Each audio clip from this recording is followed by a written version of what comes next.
And we're live. Hey, good morning, Slidell. Today is Monday, August the 30th. We have survived the storm. We're here with you to talk a little bit about what happened last night and yesterday. We had wind gusts to hurricane force 65, 75 miles an hour. Sustained winds last night over about a 4 to 6 hour period of about 35 to 45, maybe 50 miles an hour. As you know by now, there are a number of trees down around the community. There's not any power in the community. A lot of lines are down, some poles are down. We are in the process now of assessing the situation as far as infrastructure goes in the community. We're actively going out and clearing roadways where there are no power lines involved. But if there's a power line involved, our city crews, our public works crews will not get involved in that without CLECO being there. The main reason for that is that we could do more damage than is already existing, which could slow the process down of CLECO getting our power back up and running. So we're going to get out, clear streets, do what we call the push, which is to push everything out of the roadway, get the roadways clear everywhere possible except where there's power lines that are involved. Now, for that piece, CLECO is in their assessment process right now. They are going around the community looking at these debris situations, checking their substations, checking their major stations. At 2 o'clock today, we'll have a meeting with them. They'll give us an update to let us know as to when they will be taking these debris, trees and things out of play and putting those power lines back up and getting us heated back up, getting the grid heated back up. We'll know more about that this afternoon. Hopefully this afternoon or tomorrow I'll be able to give you a little bit of an update on what to expect with the electric, but just bear with them. They've got over 90,000 customers throughout our parish without power. We're a part of it. They're going to be working with us. If you live in a grid that's near the hospital, you're in luck because that's the first place they're going to heat up. Those of you that live near the hospital during Katrina, you know that. I say that in just a little bit, but it's true. Their focus is going to be first to get the hospitals and the older nursing home type facilities up and running, making sure they've got what they need. Then to support the city infrastructure, the pump stations, the lift stations, the things that move the sewer, and the things that pump the water, so that you've got all the city services that you need. Speaking of city services, our wells never lost pressure last night. We had backup generators on all of our wells. So we never lost electricity, we never lost pressure in the wells, which means that we don't have to put a boiled water advisory in place on our wells, on our water system. Our water system is clean. It's just as good as it was before the storm.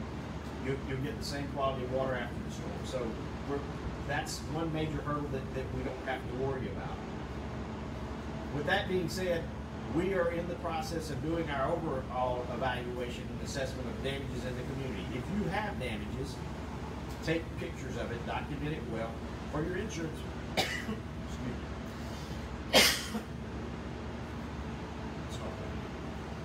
If you have damage of any kind on your properties, take pictures, document it extremely well so that your insurance people will understand what you have had to deal with. You can get proper reimbursement for your insurance claims. Also, let us know. Reach out to the city and our engineering department, and we'll have a hotline shortly to give you to turn in any damage issues that you have, any damage quotes and prices that you have. If we get to the right number of claims, the magic number for the federal government, it puts us in a position to be able to receive federal funding on replacement and repair of some of this stuff, which can come back to help you. So, the message from here is to go out, take care of your properties, take care of your homes, start the cleanup process. You're going to see weather like this the rest of the day and probably into tomorrow with some passing showers from time to time as these remaining bands come across the city. Hopefully no more huge bands or a lot of big dumps of water. But get out and take care of your properties. But in the process, try to stay off the streets as much as possible. With CLECO, with the Atmos people, the gas people, everybody, the fire folks and our folks out cleaning the streets, cutting debris out of the way. With them doing their jobs, we need to give them as much room and berth as possible. So don't get out and venture out in the community any more than you absolutely have to. Stores aren't open right now. Infrastructure is not in place to support that. So shelter in place, take care of yourselves. You've got provisions for 3 or 4 days or you wouldn't be here. So that's about all I have for right now. Mayor, we do have a few questions. They want to know about any neighborhoods that you are aware of that might have had street flooding. I think just about every neighborhood in town had street flooding last night between the hours of 10 o'clock and 2 o'clock in the morning. I was out about 12:30 riding around the community, and every area that we went into, we found some streets that were flooded. Some of that is because the catch basins and the drainage system were clogged with the debris that had fallen earlier. Some of that is just due purely to the volume of rains that we had. We know that we had over 15 inches of rain in total yesterday. There's some other gauges that we have not been able to assess yet. We had a gauge that actually broke, and we didn't get a good number from that, but we know that we had over 15 inches of rain. And we did have some homes flood in Palm Lake and Camellia Drive, correct? Yeah, on the south end of town, in Camellia Drive and in the Palm Lake area, we did have homes on Camellia Drive in particular that took on water last night. At about 12:30, I drove through Heritage Park, and the marina was dry.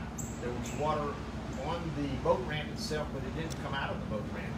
But at 4 o'clock this morning, the police chief woke me up and said that we had water all over the place in every neighborhood in the community, and they were actually doing boat rescues of people from their homes down in the Camellia Drive area. We took 4 people that were on the roofs of their homes. The water was up to their chest, and they were really concerned about it was rising so fast. Over about a 3-hour period, the water in the bayou area down there and the lake area rose probably 5 to 6 feet. So we did have some homes that took on water. There were, in the other parts of the town where we had street flooding, I'm not aware of any homes that took on water, but we're still in the assessment of that right now. Any other questions? I don't see any. Okay, good. Well, thank you for listening in today, and hopefully I'll be able to get back to you with a little bit more information this afternoon as we learn more from CLECO and the other infrastructure providers, the other folks that provide gas, cable, electric, phone, what have you.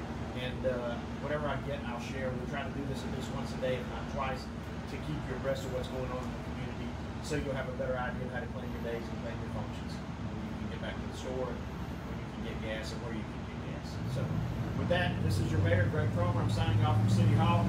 Be safe in everything you're doing out there. You've got your generators, keep them away from any open windows, doors. You know, that carbon monoxide is the silent, deadly killer. You will never smell it, and it will get to you. So be safe with your generators, your chainsaws, wear personal protective equipment. I cover hearing protection, and hopefully if you've got some chaps or hard-toed shoes or boots, wear those if you're going to be using that kind of equipment. All right, that's about it from here. Have a good day, Slidell.